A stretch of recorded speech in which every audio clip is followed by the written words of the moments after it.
Welcome to PC Gaming Tech Summary. I'm your host Gamer, and today we're looking at Stalker 2. Yes, what are the big players doing?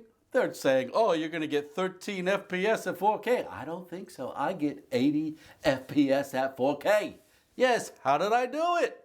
Hey, the 3060 12GB, it's the budget king, all right? More of those graphics cards have been sold than any other 3000 series card, according to the Steam survey. So, sit right back, have a cup of coffee, and I'll tell you how I did it. Okay, with our system today, we're using Microsoft Windows 11 Pro, latest NVIDIA driver, and the CPU is a 12th gen 12700K underclocked to 4.6 gigahertz or 4600 megahertz on the performance cores, and the efficient cores are at stock. We're using 32 gigabytes of DDR4 3200 RAM and running on an SSD, an NVMe SSD. Okay, the monitor is display is a LG C2 at 4K at 120 hertz. Okay, with G-Sync. The graphics card is the EVGA RTX 3060 XC Gaming, so that's the cheapest one that you could buy on day one of the launch is when I got it. It's got two fans, and they're a little bit noisy when they're at 100%. And we're running just at 80%. Okay, we're able to reduce the temperature of the GPU by 10 degrees C by running at 80%. It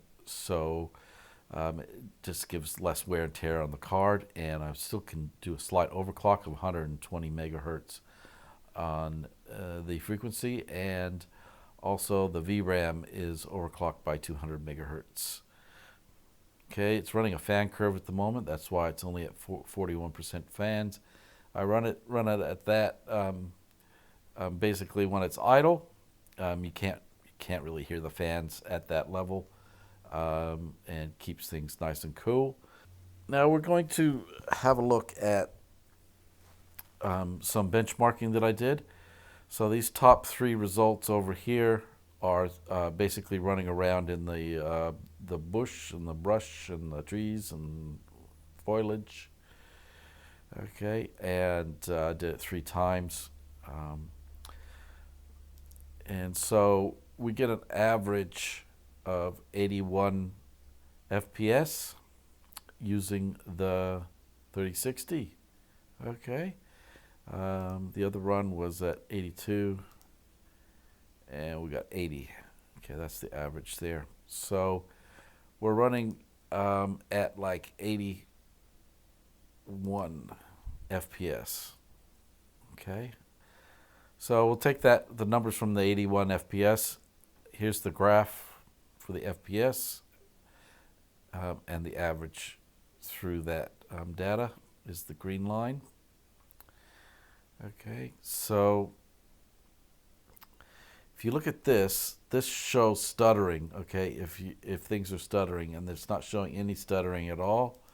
So if we go through each of the runs, there's no stuttering. So that's awesome. Okay, if we look for the sensor data, okay, if we look at the sensor data, the GPU is running average 135 at 80% power, and the temperature is 66.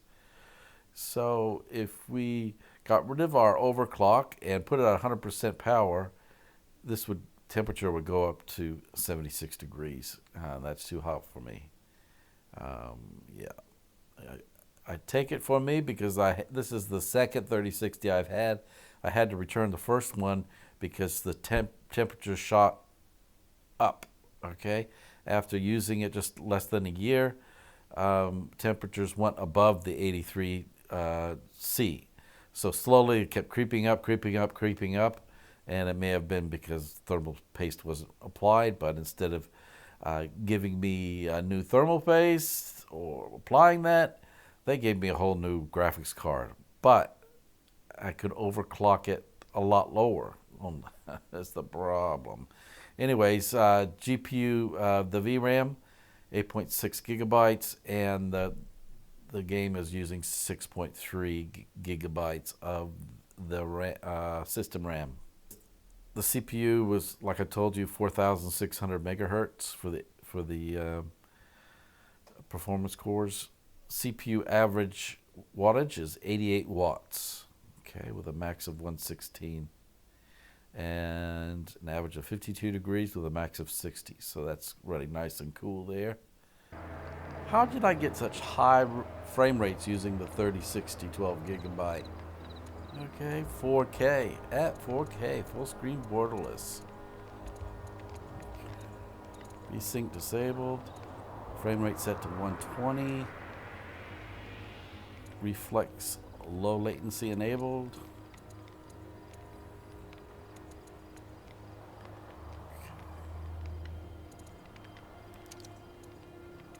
Epic, texture quality, hair high, object details high, effects quality high, materials high, post-processing medium, anti-aliasing high, blur strength 0, depth of field low, light shafts enabled, 50% sharpness, using DLSS ultra performance and FSR3 frame generation. Yes, you can use both DLSS and FSR3 frame generation. That's how I got such high frame rates.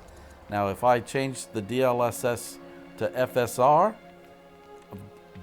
basically get the same result. So, using the DLSS so that my tensor cores get used up on my graphics card.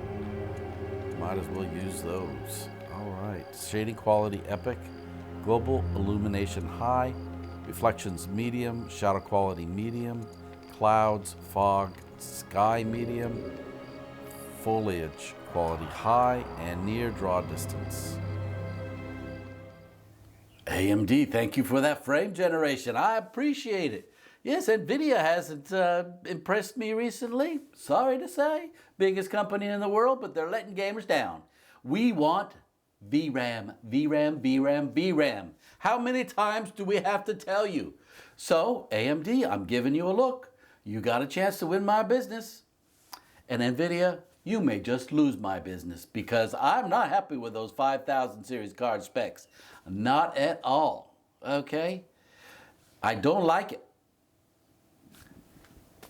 Thanks for joining us here on PC Gaming Tech Summary, and don't forget, you'll be seeing me in the next video.